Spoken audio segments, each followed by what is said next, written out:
As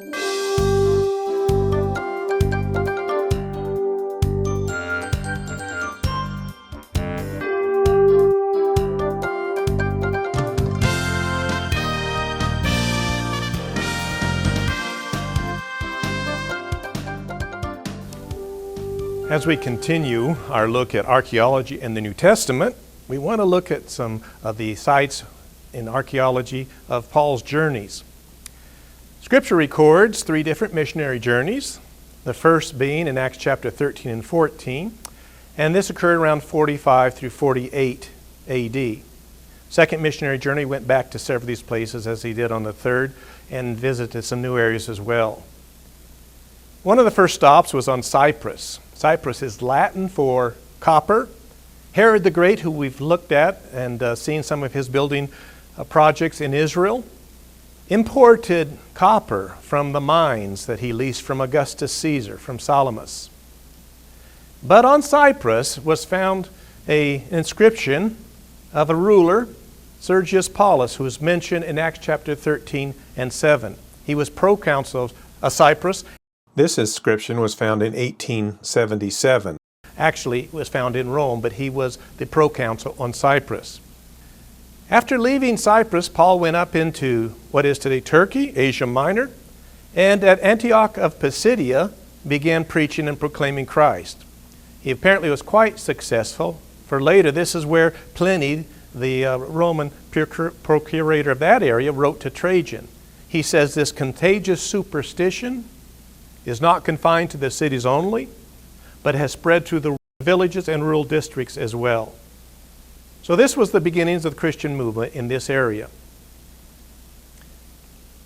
Antioch of Pisidia has some amazing ruins, the first being the Temple of Augustus Caesar, and ruled from 27 BC to 14 AD.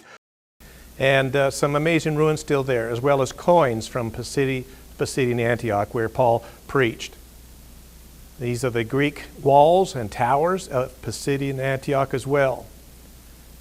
He next went to Perga, and there also are remains from Roman times. It is from Perga that John Mark went back and departed in Acts 13 and verse 13. It's a very large stadium there, so this area was very advanced and had a good number of people throughout the area who had come here. Then from Troas, we have what's called the Macedonian Call. And into Europe, Paul and several of his companions go. And the first stop was Philippi. Paul and Silas and Timothy and Luke join up to preach the gospel here. Philippi was a very important site. And as with many of the New Testament cities that Paul chose, they were strategic in the growth of early Christianity. They were hubs from which Christianity could spread out into the surrounding area. Philippi started out as a small village called the Springs. Philip II of Macedonia conquered it in 357 BC. A great battle was had here in 42 BC between Antony and Octavian, where he defeated Brutus and Cassius. This became a Roman colony on the Egnatian Way, and many Roman soldiers actually were settled here to increase Rome's power and presence in the area.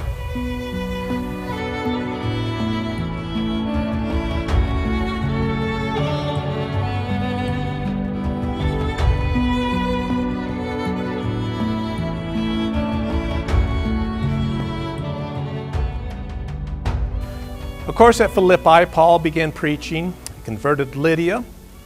Here we have the traditional site of the jail in Philippi where Paul and Silas were imprisoned. And now we look at the Forum of Philippi, a very great city.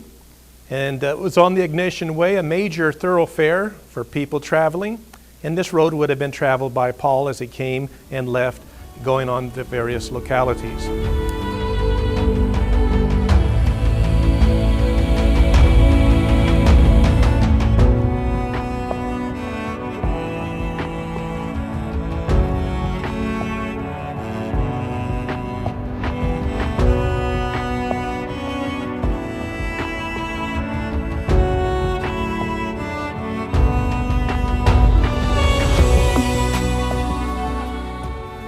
The river next to Philippi, where Lydia and the Philippian jailer were baptized by Paul.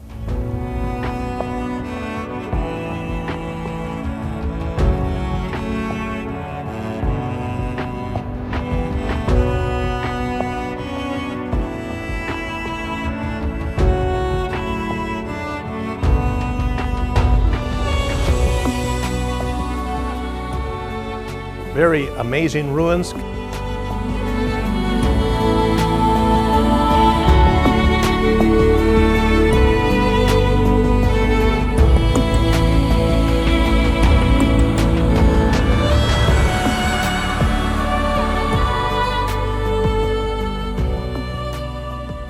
Including an inscription with the name of Claudius Caesar.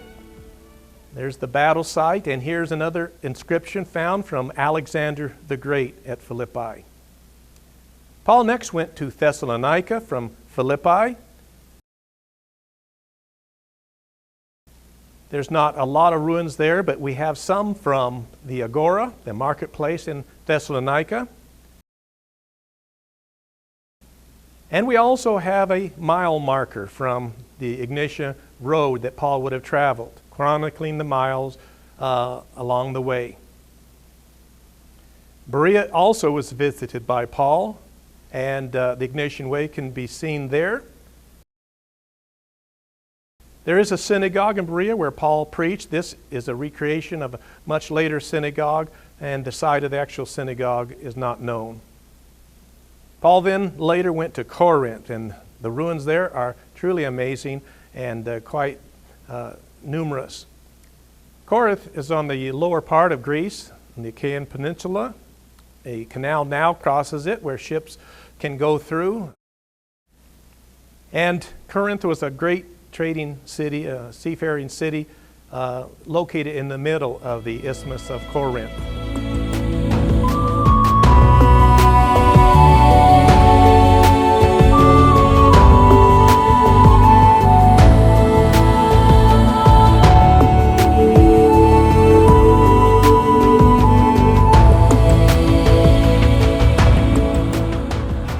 It's 2 miles for north to the Gulf of Corinth, and the Saronic Gulf is 7 miles to the east. The population was estimated at a couple 100,000 during the time of Paul. Excavations began here in 1896 by the American Schools of Classical Studies. Here's the Temple of Apollo at Corinth.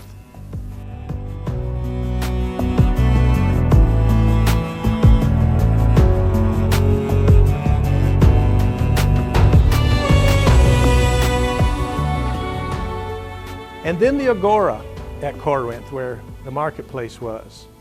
Much pottery was found there of different styles and dates, and several busts of various Roman emperors, the meat market.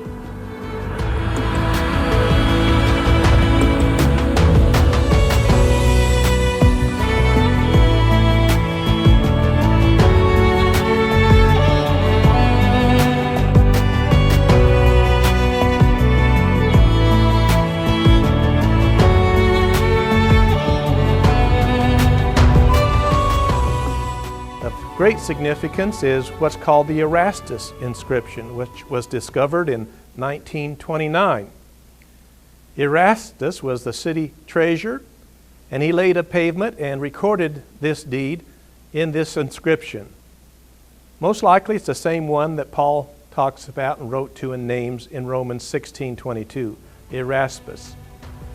And here is where this inscription was found.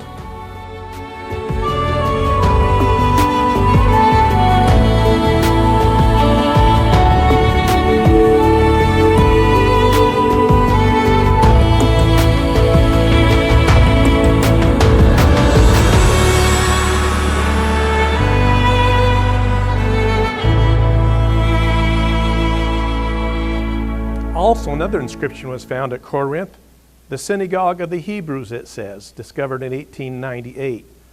There's certainly some debate as to whether this is from the 1st century or a bit later.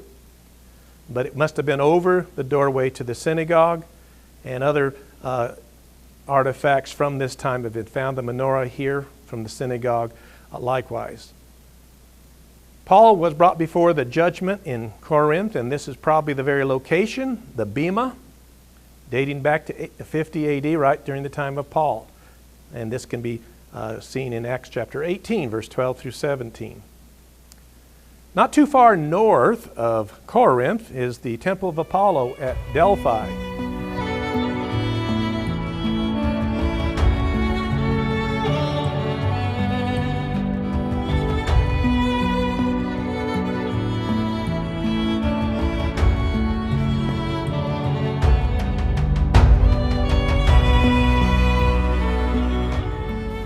There's a great theater there and other places of worship.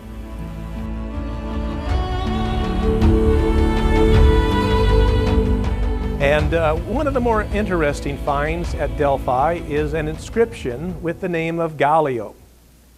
9 fragments were found in 1908, and they date to the time of Claudius, the emperor, who ruled from 41 to 54 AD. It mentions Gallio, the proconsul of Corinth, who ruled from only 1 year, 51 or 52 AD. Acts 18:12 reads as follows: While Gallio was proconsul of Achaia, the Jews of Corinth made a united attack on Paul and brought him to the place of judgment. In the next picture we see this place of judgment at Corinth. Again, you could read about this in Acts chapter 18. This inscription is very important because it helps us date when Paul was at Corinth, because Gallio was in power at that time, 51 or 52 AD. Next, Paul went to Athens, kind of the center of the philosophical and religious world of that time, the Greek worship on the Parthenon.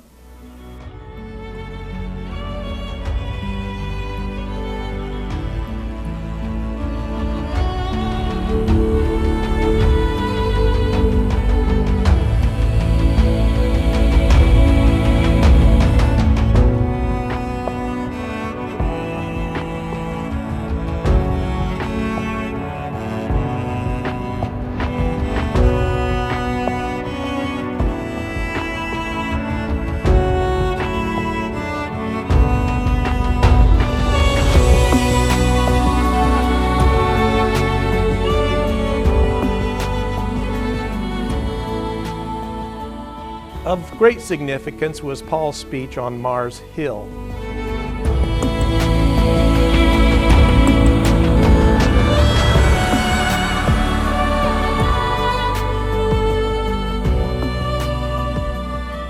Part of Paul's speech on Mars Hill is as follows. While Paul was waiting for them in Athens, he was greatly distressed to see that the city was full of idols. Paul then stood up in the meeting of the Areopagus and said, Men of Athens, I see that in every way you are very religious. For as I walked around and looked carefully at your objects of worship, I even found an altar with this inscription, To an unknown God. Now what you worship as something unknown, I am going to proclaim to you. The God who made the world and everything in it is the Lord of heaven and earth, and does not live in temples built by hands.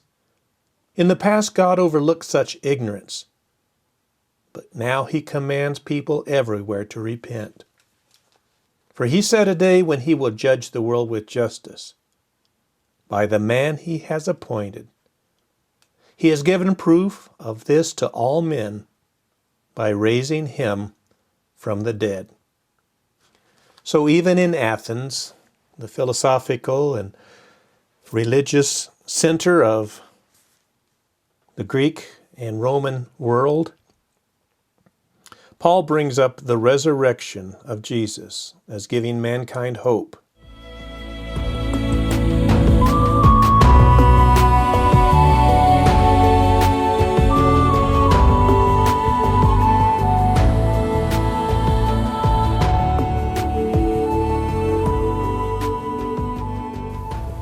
Later, Paul went to Ephesus and back across the Aegean Sea, and didn't stay there long on the second missionary journey. He was on his way to Jerusalem, but later came back and spent a couple of years there.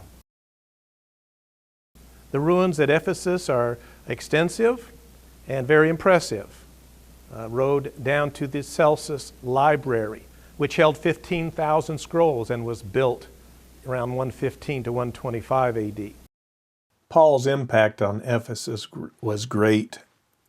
And it reads in Acts chapter 19 and verse 18, a number who had practiced sorcery brought their scrolls together and burned them publicly. When they calculated the value of the scrolls, the total came to 50,000 drachmas. In this way, the word of the Lord spread widely and grew in power. Paul's preaching was having a great impact in Ephesus. In fact, it threatened idol manufacture industry. Demetrius, the silversmith, got opposition against Paul, and many people got together. From Acts chapter 19 and verse 28, then we read this. When they, the people of Ephesus, heard this, they were furious and began shouting, "Great is Artemis of the Ephesians." Soon the whole city was in an uproar, and all of them rushed into the theater together. The assembly was in confusion. Some were shouting one thing and some another. Most of the people did not even know why they were there. When they realized that he, Paul, was a Jew, they shouted in unison for about 2 hours, "Great is Artemis of the Ephesians." So Paul left them. He took the disciples with him and had discussions daily in the lecture hall of Tyrannus. This went on for 2 years, so that all the Jews and Greeks who lived in the province of Asia heard the word of the Lord. Acts chapter 19, verse 9 and 10. We want to look now briefly at some of the artifacts in the Clayton Museum of Ancient History. This is located in York, Nebraska, on the campus of York College. A great number of artifacts have been donated to this museum. Beginning as far back as 800 years before Christ, we see some examples of Hebrew writing on ostraca. Remember, ostraca are broken pieces of pottery on which different people wrote messages and recorded events and so forth. Also in the Clayton Museum, we have several examples of Egyptian relics. And here we have Amenhotep III and Thutmose III with their names engraved in hieroglyphics. Thutmose III is possibly the Pharaoh of the Exodus, though we're not certain exactly who reigned at the time that Moses led the people of Israel out of Egypt. Also, Ramses III, there is an oval plaque here in this display. Engraved in hieroglyphics and filled with black paste, it reads, Ramses, ruler of Heliopolis. As we come closer to the Roman times and some coins from the times of Rome, we have a coin from Emperor Domitian, who reigned from 81 to 96 AD. Also, a little earlier, there's a silver shekel of Tyre, which was minted in Tyre somewhere around 95 to 94 BC. This shekel is perhaps the one cited in the Bible as the 30 pieces of silver paid to Judas for his betrayal of Jesus. A little later, we have a coin from Emperor Trajan's reign, a silver denarius from 96 to 117 AD. And then some coins of Emperor Augustus from 27 BC. He reigned until 14 AD. And of course, very interesting, a coin from Pontius Pilate's reign, 26 to 36 AD. We've spoken briefly earlier about some of the changes that took place between the Testaments around 400 BC up until the time of Jesus' birth in 4 BC.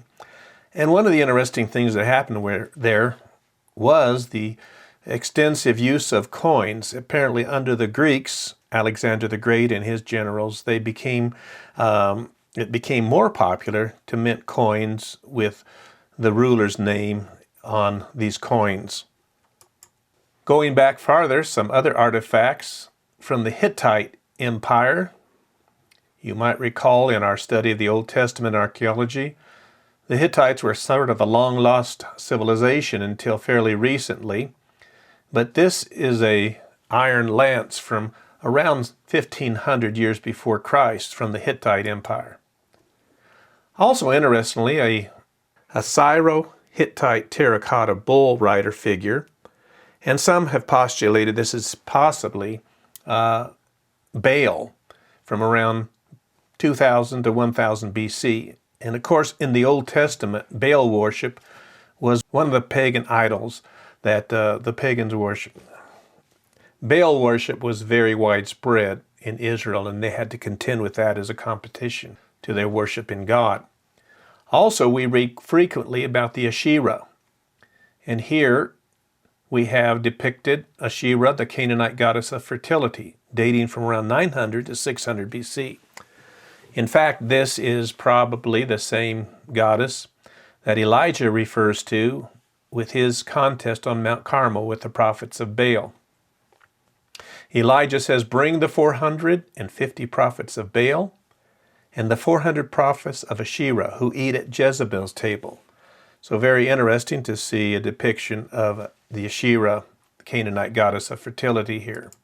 There's a number of artifacts also found in this museum, this bronze spearhead from around 900 BC from Mesopotamia.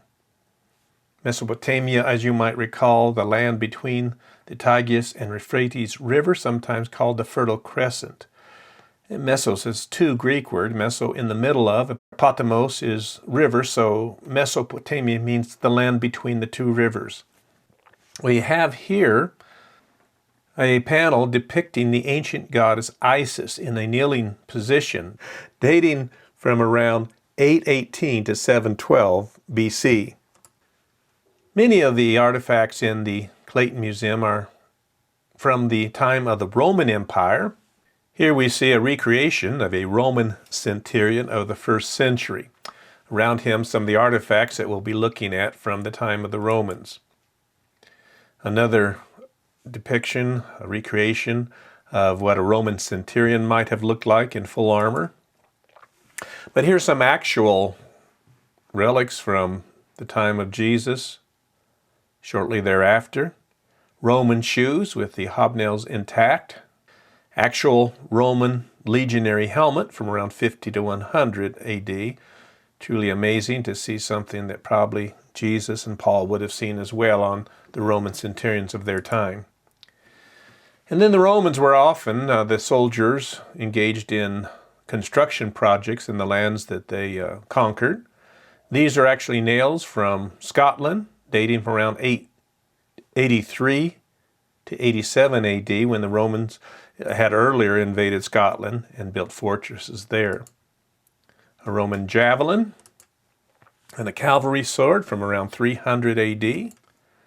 And then Roman siege machines. They would put rocks and various items in these slings and launch them towards the fortress that they were laid siege to. They have some other relics from the Roman army. A medal that Roman soldier would wear, and then a scabbard mount for the sword of a Roman soldier, and actually a military diploma fragment. This dates from around 90 to 95 AD. Here we have a grooming kit, probably that these Roman soldiers would carry along with them, including a pair of scissors, a folding knife, a razor, a sewing needle, a comb, and a folding mirror, all from somewhere from the beginning of this era to around 300 AD. Roman axe heads from the 1st century AD, and a Roman legionary stamped brick. When the legionnaires would conquer new areas, they would often be involved in construction, and they would put their legionary insignia on the bricks that they were building the new facilities out of. And as mentioned, often they would lay siege to different of their enemies' fortresses, and here's a signet military siege ring in bronze from 0 to 200 AD. On it you can see a siege ladder. Here is a signet ring with legionary eagle motif, and it dates from somewhere from 0 to 100 AD. Another ring with a ship image on it, silver with a carnelian gem, again dating from 0 to 100 AD. And another look at a Roman siege military ring. Well, the Romans didn't do fighting and conquering all the time, but they played games at times. And here, some gaming dice from 100 BC to around 300 AD. Not sure of exact date, but they had time for enjoyment, apparently, at times as well. And what most of them were looking forward to, as people today too, is retirement.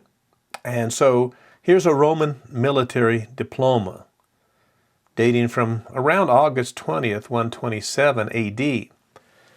A Roman military diploma was a document inscribed in bronze, certifying that the holder was honorably discharged from the Roman armed forces and or had received the grant of Roman citizenship from the emperor as a reward for 25 years of service. Earlier we looked at the city of Philippi, and many Roman soldiers retired to this city and were awarded land and property. And this happened throughout the empire. And this was one way the Romans kept control of the areas, by dispersing retired soldiers into cities throughout the conquered lands. So these are some of the things that you can see at the Clayton Museum of Ancient History, located in York, Nebraska, on the campus of York College. It is certainly worth a trip there to view in person these many excellent remains and artifacts of the time of the Roman Empire. Of course, all of these artifacts give credence to the historical reality of Jesus and the apostles and the times in which they lived. And so these are some of the sites from Paul's missionary journeys that confirm their reality and his presence. And we have many artifacts from the first century that attest to the truthfulness and reliability of the New Testament.